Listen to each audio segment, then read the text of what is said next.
So this day, as you've been told repeatedly, focuses on our founders, Rufus Bailey and Mary Julia Baldwin, and their accomplishments and contributions to this institute and its students. It is a day of remembering where we came from, both as individuals and as a group, and in looking forward to where we're going. The campus has expanded in many ways. New facilities have been erected, and there has been a broadening of educational opportunities. These changes are fostering more in-depth experiences. I even hear that some of the labs are actually the building of Pierce Science Center, whose doors were first opened in 1970, will soon receive major renovations. As an MBC chemistry major and biology minor, I say to Mary Baldwin, it's about damn time. One of the changes, though, I was particularly excited to hear about was the addition of the Spencer Center in 2007. This facility and the increased focus on international programs is providing opportunities for involvement in community services both abroad and locally.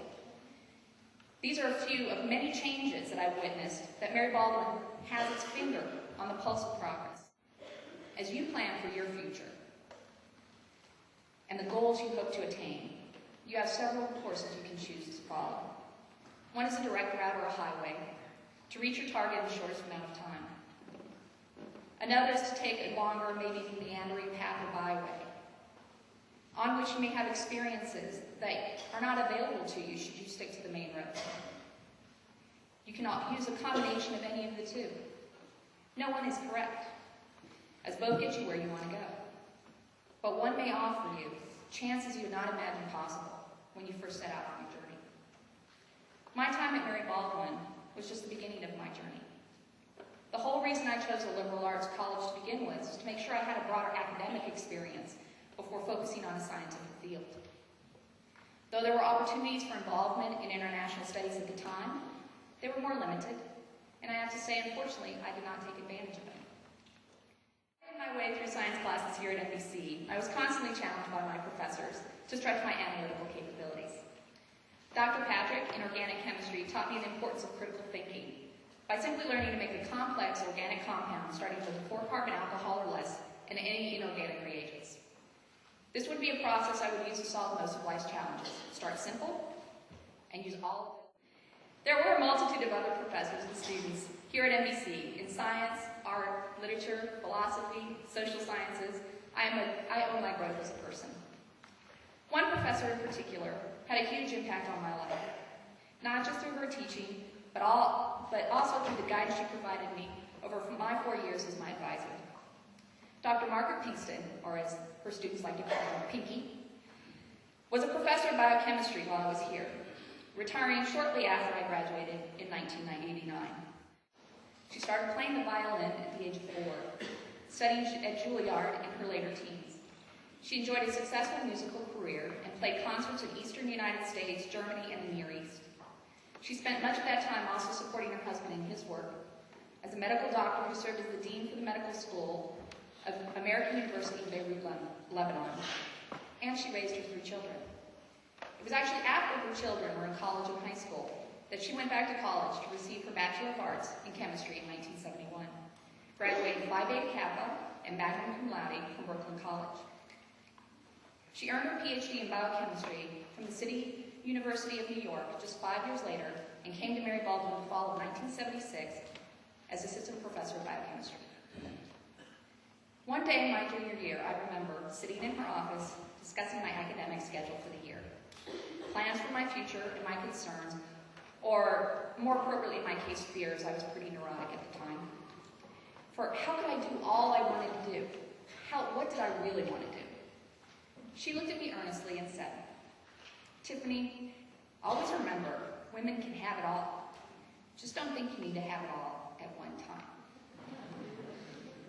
Of all the things she taught me over the years, this is the key message I took with me. My interpretation, whether exactly what she meant or not, was I can take my time.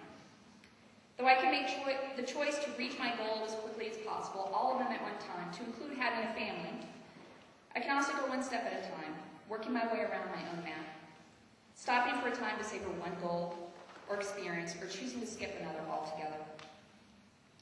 With these wise words filed away and forgotten for the time being, pushed thoughts of crazy ideas like joining the Peace Corps out of my mind and jumped right onto the highway to biomedical research, not slowing down to merge with traffic. I thought if I take too much time muddling around, I'll be left behind. The science field is competitive, and you have to stay on top of the newest data and technology. I thought, what would I gain working outside of the sciences now that would help me get to where I want to go anyway? Focus, focus, focus. And I did just that. I worked for 3 years in the lab at the National Institutes of Health studying Simian Immunodeficiency Virus. From there, I went on to graduate school at the University of Virginia, where I worked in the lab studying HIV replication and RNA transport with the goal of obtaining my PhD. My work was stimulating and built character, but it did not address my personal needs. I began to reassess my decision, and Dr. Kingston's words came back to me. As I searched my soul that year, I discovered what made me happy, and that was being happy and fulfilled, and that was working with others, addressing challenging situations and coming up with solutions. But more importantly, what I felt I was missing was seeing my problem-solving abilities result in a direct impact on those I was working with or for. I longed for the chance to experience new faces, places, and cultures, which my young life as a military dependent had afforded me. How can I stretch myself, break free, and do something completely different to reassess where I want to go? I had had one goal for so long. How could I change now? It was key that I came to the understanding that all work, whether it be science, art, auto mechanics, etc., comes down to problem solving. And it is finding what medium you prefer to work in that is important. The subject you study in college, or in graduate school, or even in life, gives you a vehicle in which to learn these skills, but does not have to define where you stay.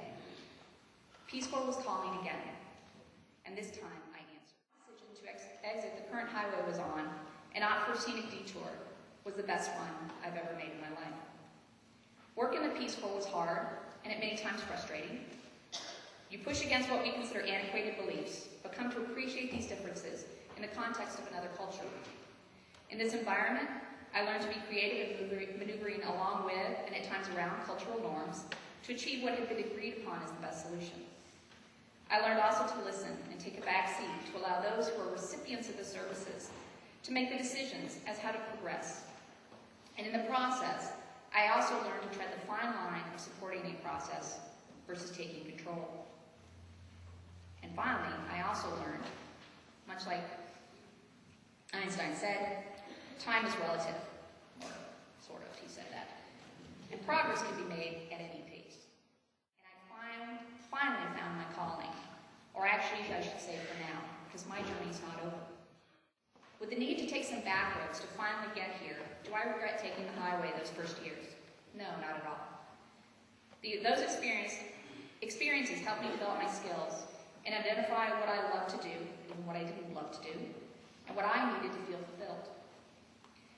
Is my experience unique or one to model? Not necessarily. There's nothing wrong with knowing what you want, looking at the map to find the quickest route, and going for it. Just know there's also much to be gained by looking to take the scenic route, as that may possibly provide you an opportunity to see alternatives you might not otherwise run across, be it people or experiences. Though I-81 may be quicker, Route 11 will get you where you want to go as well. I'm here to say to you, go ahead and map your course. Jump on that highway, but don't be tied to your original route. Even with detours, you'll be able to reach your goal, and maybe even better define it. Also, don't worry if you can't read a map now. Try a couple different roads, get the hang of navigation. It'll come. Never be scared to change direction, or take those detours along the way. And definitely, take time to stop at the scenic overlooks. Remember, the journey is just as important as the destination. Take every chance to savor it, smell it, and wrap yourself in it. For the journey is what will make you who you are to become. Thank you.